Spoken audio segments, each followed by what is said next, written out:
Welcome to Music Legendarium. When Bob Marley was born on February 6, 1945, in the small mountain village of 9 Mile, Jamaica, no one could have imagined that this young boy would one day become one of the most influential musicians in history. His songs would inspire millions of people around the world with messages of hope, freedom, and unity. Yet his story did not begin on a concert stage. It began in a world shaped by poverty, social inequality, and limited opportunities. Bob Marley was born Robert Nesta Marley. His mother, Cedella Booker, was only 18 years old and came from a modest background. His father, Norval Marley, was a much older man of British descent who was rarely present and played almost no role in his son's upbringing. As a result, Bob grew up without a real father figure, learning at an early age how to deal with rejection, uncertainty, and hardship. His mixed heritage created another challenge. Some people considered him not black enough, while others saw him as not white enough. These experiences left a lasting impression on him and strengthened his belief that people should be judged not by the color of their skin, but by their humanity. Decades later, that conviction would become one of the defining themes of his music. Life was never easy for the Marley family. While Bob was still a child, his mother moved with him to Kingston, where they settled in Trench Town, one of the city's poorest neighborhoods. Homes were overcrowded, unemployment was widespread, and violence was part of everyday life. For many families, simply making it through another day was a constant struggle. But Trench Town was more than a place of poverty. It was also a remarkable center of creativity. Music filled the narrow streets. People sang, played instruments, and created songs with whatever they had. Although most residents owned very little, music became a powerful source of hope and identity. Bob Marley would later say that Trench Town had taught him what truly mattered in life. It was there that he met Neville Livingston, who would later become known to the world as Bunny Wailer. Soon afterward, Winston Hubert McIntosh, better known as Peter Tosh, joined them. The three young men shared the same dream. Music was not just a hobby. They believed it could become their path out of poverty and give them a better future. Their first recordings were made under extremely modest conditions. There was little money for professional studios or expensive equipment, but they refused to give up. Day after day, they practiced their harmonies, refined their sound, and developed the musical style that would later make them famous. An important mentor during those early years was the singer Joe Higgs. He taught the young musicians vocal techniques, discipline, and the importance of professionalism. His guidance helped lay the foundation for the unique sound that would later define the Wailers. During the early 1960s, Jamaica experienced a musical revolution. Out of ska and rocksteady, a new style gradually emerged: reggae. Compared with Western pop music, it sounded completely different. Its unmistakable offbeat rhythm gave it a unique groove, while the lyrics focused on social injustice, hope, freedom, and the everyday struggles of ordinary people. In 1963, Bob Marley, Peter Tosh, and Bunny Wailer officially formed the Wailers. Their breakthrough came quickly when their single "Simmer Down" became a major hit in Jamaica. The songs spoke out against youth violence and already showed that Marley saw music as far more than entertainment. He wanted his songs to inspire people, encourage reflection, and bring about positive change. Although the Wailers enjoyed early success in Jamaica, life remained difficult. The income from their music was small. Recording contracts were often unfair, and many local artists were exploited by producers who paid them only a fraction of what their work was worth. At one point, Bob Marley even traveled to the United States to earn money through regular jobs. The experience exposed him to a completely different way of life, but his heart never left Jamaica. Before long, he returned home and devoted himself once again to music. During this period, the Rastafari faith became an increasingly important part of his life. Many people associate Rastafari only with dreadlocks or the use of cannabis, but it is much more than that. It is a spiritual and cultural movement that originated in Jamaica, emphasizing African heritage, human dignity, self-determination, and the hope for freedom. For Bob Marley, Rastafari became his moral and spiritual compass. Understanding this faith is essential to understanding the deeper meaning behind many of his songs. As his beliefs grew stronger, so did the depth of his songwriting. Instead of writing about fantasies, he wrote about real people, real struggles, and the world he saw around him every day. By the early 1970s, the Wailers had reached a turning point. They were already well known in Jamaica, but outside the Caribbean, very few people had ever heard of reggae. At the time, the international music industry was dominated by rock bands from Britain and the United States. The idea that three musicians from a small island nation could conquer the global stage seemed almost impossible. Everything changed when Bob Marley met Chris Blackwell, the founder of Island Records. Blackwell immediately recognized what many others had overlooked.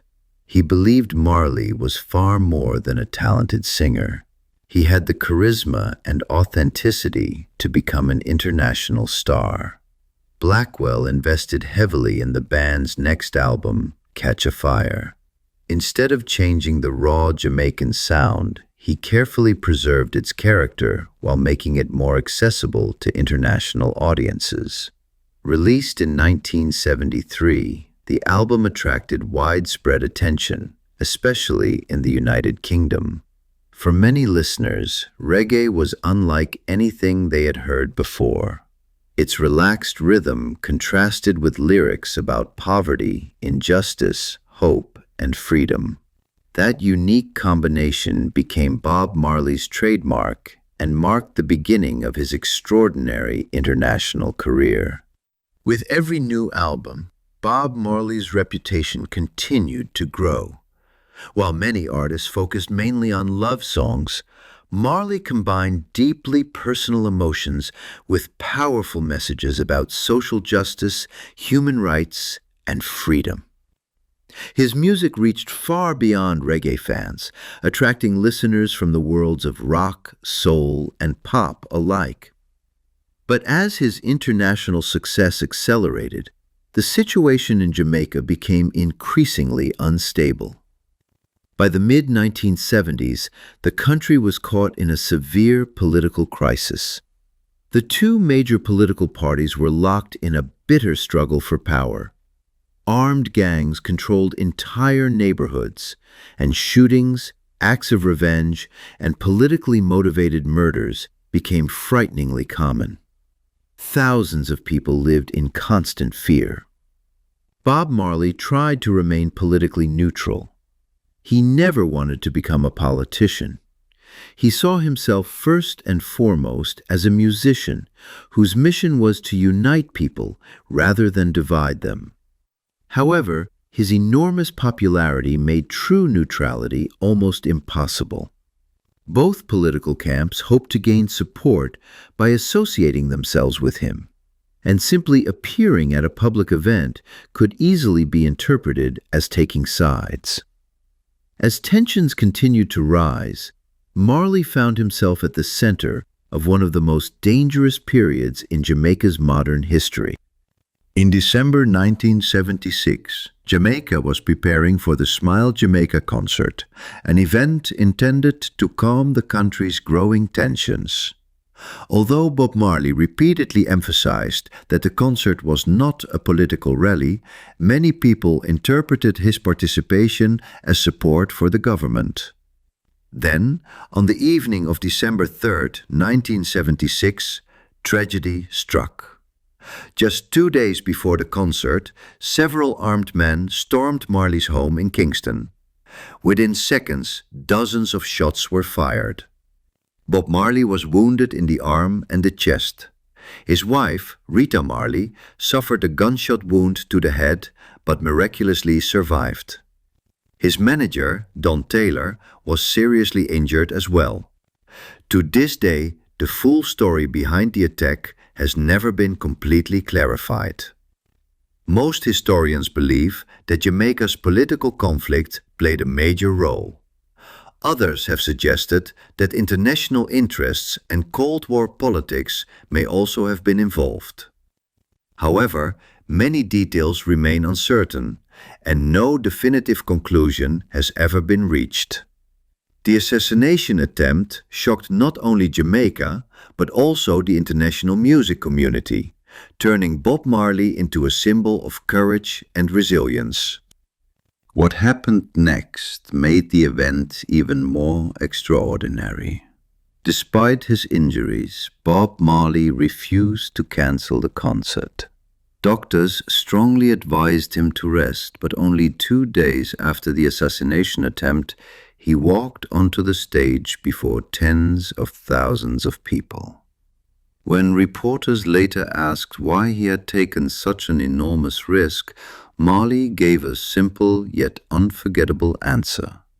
He said that the people trying to make the world a worse place never took a day off, so why should he? That performance became one of the defining moments of his life. From that day forward, millions of people no longer saw Bob Marley simply as a musician. They saw him as a man who refused to surrender to violence or fear. Shortly afterward, Marley left Jamaica and moved temporarily to London. There he recorded one of the most influential albums of his career, Exodus. Music critics still regard it as one of the greatest albums ever made. Songs such as Jamming, Waiting in Vain, Three Little Birds, and One Love transformed Bob Marley into a global superstar and introduced his message of hope, unity, and freedom to audiences all over the world. Marley's time in London marked an important turning point in his career. While many of his earlier songs focused directly on the struggles of Jamaica, his newer music carried a more universal message. Themes such as freedom, peace, justice, and human dignity resonated with people regardless of their nationality, culture, or religion. Within only a few years, the young man from Trenchtown had become one of the world's biggest music stars. His concerts sold out across Europe, North America, Africa, and beyond. Yet, despite his international fame, he never lost touch with his roots. Jamaica remained at the center of his heart, and its people continued to inspire his music. By the late 1970s, Marley returned to Jamaica whenever possible. Although he could easily have settled permanently in Europe or the United States, he believed that his homeland was more than just the place where he was born. It was the source of his inspiration and the foundation of everything he stood for as an artist and as a human being. In April 1978, Bob Marley took part in what would become one of the most unforgettable moments in music history, the One Love Peace Concert. At that time, political violence was still tearing Jamaica apart. Many people hoped for peace, but few believed that a musician could make any real difference. During his performance, Marley did something no one expected. He invited Prime Minister Michael Manley and opposition leader Edward Seaga onto the stage. Standing before thousands of spectators, he took each man's hand and raised them together in a symbolic gesture of unity. Of course, this single moment did not end Jamaica's political conflict. Violence did not disappear overnight. Yet the image of the country's two fiercest political rivals standing side by side became a powerful symbol of reconciliation. It also demonstrated the extraordinary influence Bob Marley had achieved. Very few public figures, let alone musicians, could have persuaded two bitter opponents to share the same stage. His concerts had become more than musical performances. They had become messages of hope, peace, and the belief that even deeply divided people could find common ground. One aspect of Bob Marley's life has often been reduced to a stereotype, his Rastafari faith. Many people associate him almost exclusively with dreadlocks and cannabis. In reality, these were only small parts of a much deeper belief system. For Marley, Rastafari was above all a spiritual path.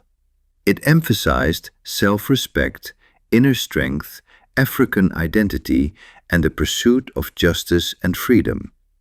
These convictions shaped not only his personal life, but also the message behind his music. His songs spoke of oppression, dignity, hope, and the dream of a better future. That is one reason why they still feel relevant decades later. While his career reached extraordinary heights, a personal tragedy was quietly unfolding. In 1977, Marley noticed what appeared to be a minor injury on one of his toes. Medical examinations revealed something far more serious. It was a malignant melanoma, one of the most aggressive forms of skin cancer. Doctors strongly recommended surgery to prevent the disease from spreading, but Marley decided against the operation. The reasons remain a subject of debate. Religious beliefs may have played a role, but personal convictions and professional commitments were likely important factors as well. At first, Bob Marley appeared to recover. He continued touring and performed with the same passion and energy that had made him famous. Few people in the audience realized how seriously ill he had already become. In 1980, he released the album Uprising, widely regarded as one of the most personal works of his career. One song in particular, Redemption Song, has often been described as his musical farewell. With little more than an acoustic guitar accompanying his voice, Marley delivered a timeless message about freedom, self-determination, and the strength of the human spirit. In September 1980, while jogging in New York's Central Park, Marley suddenly collapsed. Doctors discovered that the cancer had spread to other parts of his body. His planned world tour had to be cancelled, bringing an abrupt end to one of the most successful concert tours of his career. Determined to fight the disease, Marley later traveled to Germany, where he underwent an alternative cancer treatment under the care of Dr. Joseph Issels in Bavaria. Although the therapy initially raised hopes, it ultimately could not stop the progression of the illness. As Bob Marley's condition continued to worsen, he made one final wish: to return home to Jamaica. But during the journey, his health deteriorated so rapidly that the flight had to be interrupted. He was admitted to a hospital in Miami, Florida, where doctors did everything they could to save him.